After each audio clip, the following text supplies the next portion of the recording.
নগাঁৱৰ সামগ্ৰী সমষ্টিৰ শিঙিমাৰী জিলা পৰিষদৰ কংগ্ৰেছ দলৰ মনোনীত প্ৰাৰ্থী তথা শিঙিমাৰী মোহাম্মদ আলী উচ্চতৰ মাধ্যমিক বিদ্যালয়ৰ প্ৰাক্তন অধ্যক্ষ ইব্ৰাহিম আলীৰ ব্যাপক নিৰ্বাচনী প্ৰচাৰ। লক্ষণীয় যে সন্ধিয়া মাগুৰমাৰী গাঁও পঞ্চায়তৰ কাছখাইটি গাঁৱৰ প্ৰায় কেইবা শতাধিক ৰাইজে ইব্ৰাহিম আলীক জিলা পৰিষদৰ প্ৰাৰ্থী হিচাপে পাই খুবেই উৎফুল্লিত হৈ পৰিল। মত বিনিময়ৰ মাজতে প্ৰাৰ্থীগৰাকীয়ে সাংবাদিকৰ আগত কেইবাটাও গুৰুত্বপূৰ্ণ মন্তব্য আগবঢ়াই কয় যে আজিৰ দিনত প্ৰায় হাজাৰ হাজাৰ ৰাইজৰ সঁহাৰি পাই মই খুবেই আনন্দিত। লগতে ইব্ৰাহিম আলীয়ে কয় যে এইবাৰ নিৰ্বাচনত বিপুল ভোটৰ ব্যৱধানত জয়লাভ কৰিব বুলি আশাবাদী। মই প্ৰথমে ভাৰতীয় জাতীয় কংগ্ৰেছ ইজনৰ পৰা মোক প্ৰতিনিধি নিৰ্বাচন কৰাৰ বাবে ভাৰতীয় জাতীয় সকলো কৰ্মকৰ্তাক মই ধন্যবাদ জনাইছোঁ।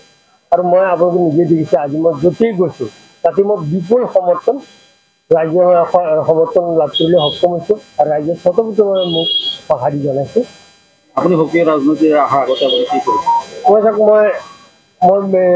আপোনালোকে শিঙিমাৰী মোহাম্মদ আলী উচ্চতৰ মাধ্যমিক বিদ্যালয়ৰ স্থায়ী অধ্যক্ষ হিচাপে মই নিযুক্তি লাভ কৰিছিলোঁ আৰু মই 2023 চনত মই এই অধ্যক্ষ পদৰ পৰা মই অৱসৰ গ্ৰহণ কৰোঁ। গতিকে ৰাইজৰ মই সেই সময়খিনিত মই বিভিন্ন অনুষ্ঠান প্ৰতিষ্ঠানৰ লগত সামাজিক কামত মই জড়িত হৈ আছিলোঁ আৰু ৰাইজে মই সক্ৰিয় ৰাজনীতিত জড়িত নাছিলোঁ, কিন্তু ৰাইজৰ দাবীৰ প্ৰতি সঁহাৰি জনাই মই এই সক্ৰিয় ৰাজনীতি অংশগ্ৰহণ কৰিবলৈ মই আগবাঢ়ি আহিছোঁ। আপোনাৰ শুভ নাম কি? মই ইব্ৰাহিম আলী। আৰু আপোনাৰ বহুতো আপোনাৰ ডিপ্ল'মা আছে, আপুনি এজন কোৱালিফাইড, আপোনাৰ ডিপ্ল'মাখিনি ক'বচোন। ডিপ্ল'মা বুলি নাই, মই ধৰি লওক মোৰ জন্ম কাছখাইটি গাঁৱতে, কিন্তু মোৰ প্ৰাথমিক শিক্ষা স্কুলতে কৰিছিলোঁ আৰু মোৰ স্কুলীয়া শিক্ষা নগাঁও চৰকাৰী উচ্চতৰ মাধ্যমিক বালক বিদ্যালয়ৰ পৰা মেট্ৰিক পাছ কৰিছোঁ। তাৰপিছত এডি কলেজৰ পৰা BA পাছ কৰিছোঁ, ইতিহাস অনাৰ্ছ সহ।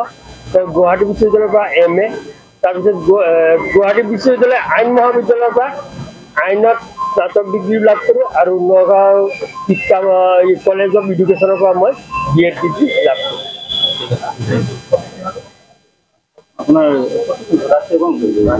ভিডিঅ' জাৰ্নেলিষ্ট মৃণালৰ সহযোগত নগাঁৱৰ পৰা বিভূতি বৰাৰ ৰিপৰ্ট, সোহানা লাইভ।